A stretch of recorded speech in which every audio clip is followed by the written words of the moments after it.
should be admitted to the Union as a free state or as a slave state. And Senator Sumner was arguing against Kansas being admitted as a slave state, and several people did not like that. And at one point, one of the representatives gets up with a cane and starts literally beating him over the head with it. It was a very dark day in the history of the United States Senate. And then, of course, the Civil War breaks out. South Carolina becomes the first state to secede. Several other states secede across the next few months. This is mainly in response to President Abraham Lincoln's election. And the southern states were worried that they were going to lose their slaves, so they decided they would just start a nation of their own.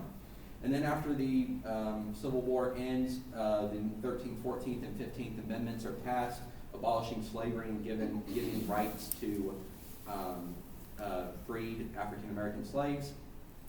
But then when you look at it too, the South found a loophole in the 13th Amendment, in that they used the very language of the 13th Amendment to not legally put it on paper, but to basically reinstate slavery.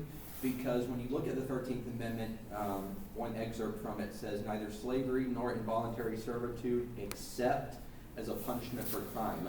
So the South used this loophole and began arresting African Americans all across the South and basically re-enslaving them for the most minor of offenses, for jaywalking, for littering, for saying something the wrong way. So technically slavery was not legal, but still they found ways to get around that. And then after that, they also found ways to basically restrict the voting rights of African Americans due to the fact that across the Southeast, black literacy rates during this time frame were extremely poor. So they found ways to give tests, outlandish tests, to these African American citizens in an effort to keep them from voting. One reason for that is that now that slavery had been abolished, there were so many African Americans in each congressional representation in each district that white lawmakers were scared that they would lose their spots in Congress and lose their power if these African Americans were now allowed to vote. So they came up with these literacy tests, not just for racist purposes, but because they wanted to hold on to their power. So a power dynamic was created after the Civil War. And as I've been saying, the South was racist not just politically. It wasn't being racist just for the sake of being racist from a political perspective.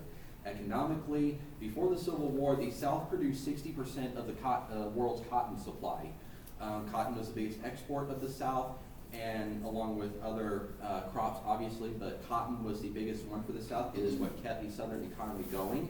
So they needed this slave labor to keep their demand and their markets up to date across the world. So they needed the slaves not just from a racist perspective, but also because of their economics. And then religiously, the Southeastern United States has always been known as the Bible Belt of the United States. And when you look at different statements across time in the South, especially before the Civil War, the Bible was often used and manipulated in a way that people used it as a justification for slavery and racist attitudes. One verse that is often used is, "Servants, be obedient to them that are your masters according to the flesh, with fear and trembling and singleness of your heart as unto Christ." This comes from Ephesians chapter 6, verse 5 of the King James Bible. Even when you look at Alexander Stephens, the vice president of the Confederacy, he mentions the Bible several times in his acceptance speech as a reason as to why slavery should be kept legal, and that the African American is not the white man's equal. And then sociologically, before the Civil War, it is a very much functionalist attitude, in that it is slavery is a needed thing in order to keep the South going the way that it is. And then from 1870 to 1965, it is one of conflict theory, in that the newly freed African American populations are struggling to fight against their white oppressors to secure their rights that had already been granted. So basically, it is clear that to reiterate, it is clear that the unique political atmosphere of the South has been and continues to be intertwined with that of the unique economic, sociological, and religious realms of the Southeastern United States. As I said, for the first 100 years of the United States' existence, a functionalist attitude can clearly be seen from a sociological perspective, and a heavy dependence from a combination of racist attitudes based on politics and religion, and a heavy dependence on slave labor to produce the necessary crops to maintain its economy. It is evident that the South viewed slavery as a necessary and vital part of the United States overall.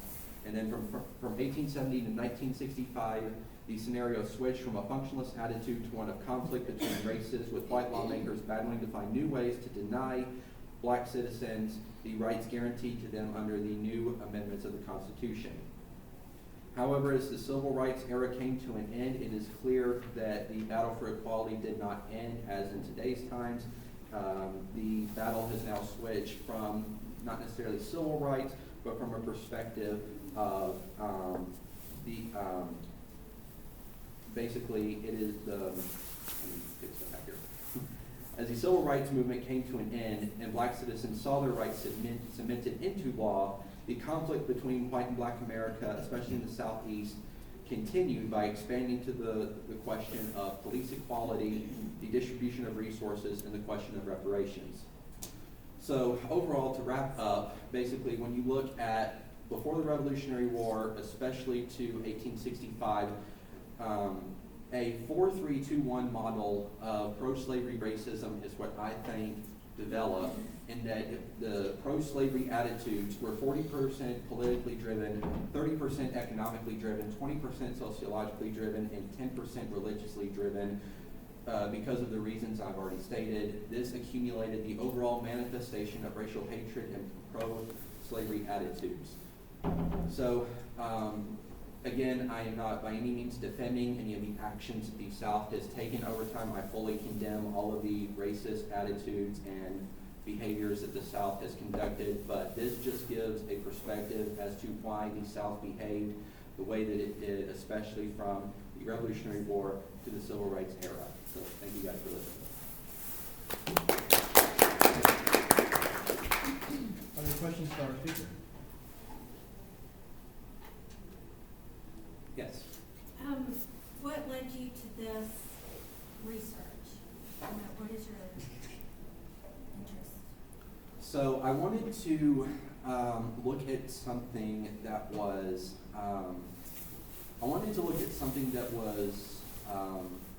relative to my area in the South. And I was thinking about, as I was doing my research as to what the topic was, I was looking around and I noticed, well, there's not really a lot of discussion in terms of the Southern racism and pro-slavery attitudes from an economic perspective. So I wanted to investigate that topic in particular, just from an economical question. And then the more research I did into it, the more I realized, okay, this isn't just politics and economics, this is politics, this is economics, this is religion, and this is sociology. So that's how it kind of just all developed into one model.